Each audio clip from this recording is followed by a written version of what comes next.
Magandang araw mga kaibigan. Pag-usapan naman natin ngayon si Maris Umali ng GMA News at saka si Madam Maharlika.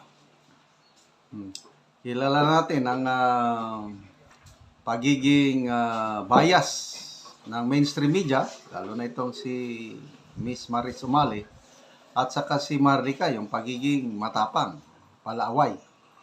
So ito, may napanood akong Facebook reel. Nagkasalubong si Maharlika at saka si Maris Umali. So, anong nangyari? Napakaganda po. Si Maharlika, binibigyan niya ng payo yung mga OFW. Sabi niya, huwag nating awayin ang mainstream media. Tapos mamaya, dyan na si Maris Umali. Okay, tingnan natin to. Mga mainstream media, huwag natin silang awayin.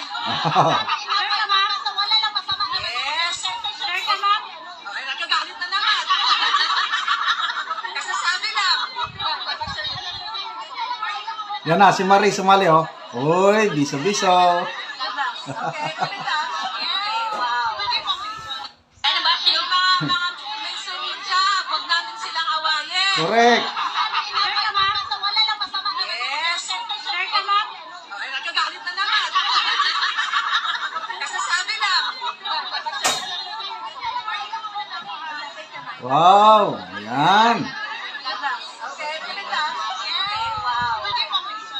Ano ba? Yung mga Di ba ang gandang tignan?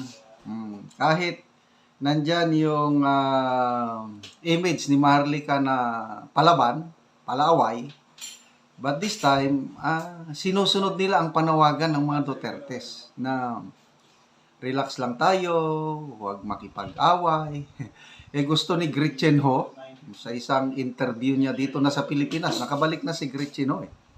Kini-question niya yung pahayag ni BP Inday Sara na sabi niya, wala na tayong magagawa, let's move on, mahirap nang makabalik ang dating Pangulo sa Pilipinas. Parang ganun. Sabi ni Gretchen nga, ganun ba yun? Bakit hindi siya nanawagan na magpunta sa Lazada? Parang mas gusto pa niya na mas masahol pa ang gagawin ng mga supporters. Huwag tayong padadala ng ganun. Tama yung panawagan ng mga Duterte, sa eleksyon na lang daw tayo babawi. Yun lang. So, ito, in fairness kay Gretchen, kay Maris Umali, ipakita ko mayroon siyang bagong report lang, I think, noong March 28 ata ito. Nung araw ng birthday niya, napakaganda na yung reporting niya, napaka-fair. Wala kang maririnig na pagkabayas. Siguro, nahimasmasan na rin sila.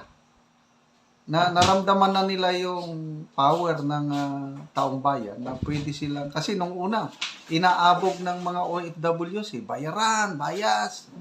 Ngayon, wala na. Okay, parinig ko ito report ni Maris Umali sa Netherlands nung birthday ni PRRD. pa rin dito sa The Hague, Netherlands. Ako po si Maris Umali, nag-uulat para sa GMA Integrated News. Okay, ulitin natin.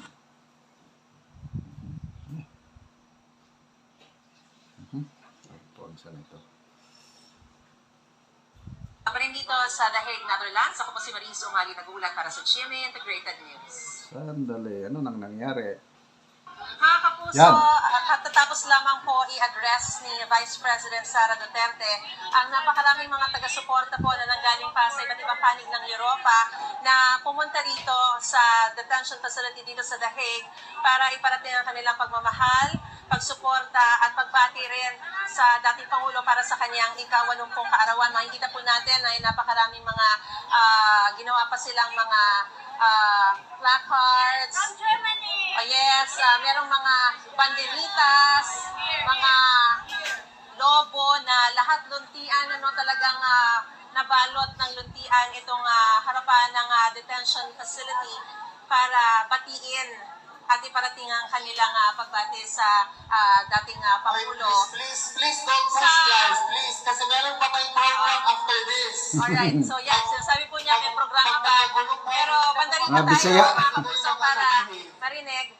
So, kanina sa talumpati nga ni Vice President Sara Duterte, sinabi niya sa mga tao na kung nais nilang iparating, ipahayag ang kanilang pakikisimpatya, pati na rin yung galit sa nangyayari sa kanyang ama, ay wag daw pong idaan ito sa paraan ng pakikialam sa kaso. Hayaan na raw ang mga abogado ng kanyang ama na gawin ito, gawin yung kanilang trabaho at depensahan ang dating Pangulo para sa kanyang pinakaharap na kaso crimes against humanity dito sa International Criminal Court. Hiningi rin po niya yung tulong ng mga taga-suporta para sa alyansa ng kanyang Pangulo.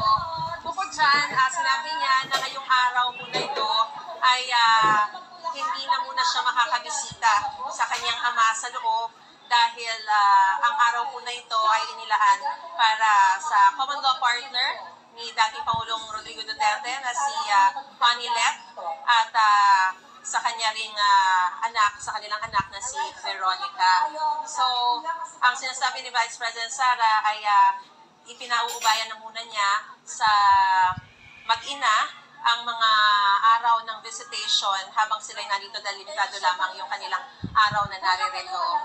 Pero may pagkakataon pa rin siyang makabisita sa kanyang ama para mapag-usapan naman yung kaso. Doon sa legal aspect no, sa kaso ay hindi sumasang-ayon si Vice President Sara Duterte na magko-constitute sa crimes against humanity yung 43 na mga kaso na binabanggit na dahilan kung bakit kinasuhan nga ang dating Pangulo. Hindi rin sila nababahala dun sa 181 pieces of evidence na isinumiti na ng prosekusyon sa International Criminal Court na copy furnish ang depensa. Dahil aniya, kung 181 lang ito, hindi ito sapat para maging crimes against humanity. Dahil ang sinasabi, para ma-constitute ito, ay dapat libo-libo at kung hindi may bibigay yung mga pangalan ng mga libo-libong biktima na yon, ay hindi raw ito crimes against humanity. So, ilan lamang yan doon sa mga kanilang depensa, no? Pero hayaan na raw ang kanilang mga abogado na sagutin ito. Pagdating naman daw po sa impeachment na case na kinakaharap ni Vice President Sara, ay meron siyang legal team na nag-asikasi nito sa Pilipinas at ginagawa niya lahat ito, minamanage niya yung kanyang impeachment case habang inaasikaso rin niya yung legal na depensa, yung hakbang na isasagawa para depensa ng kanyang ama dito. At inaasikaso rin, meron daw silang sistema ng kanyang asawa para mapangalagaan din naman yung mga anak habang nandito siya sa The Hague at hindi kapiling yung kanyang mga anak. At sinabi rin ng Vice President ayan na nagkaroon na siya ng pagkakataon na maglinis, maligo ng mas maayos, linisin kanyang mga kuko at mag-shave dahil nakarating na dito si Connie Let. So, sa ngayon ay magpapatuloy ang programa dito sa harapan. Anong masabi nyo sa pagbabalita ni Marie Sumali? Di ba napakaganda na? Sama, ganyan palagi. Kung ano lang totoo, yun lang. Huwag panigan kung both sides ibalita.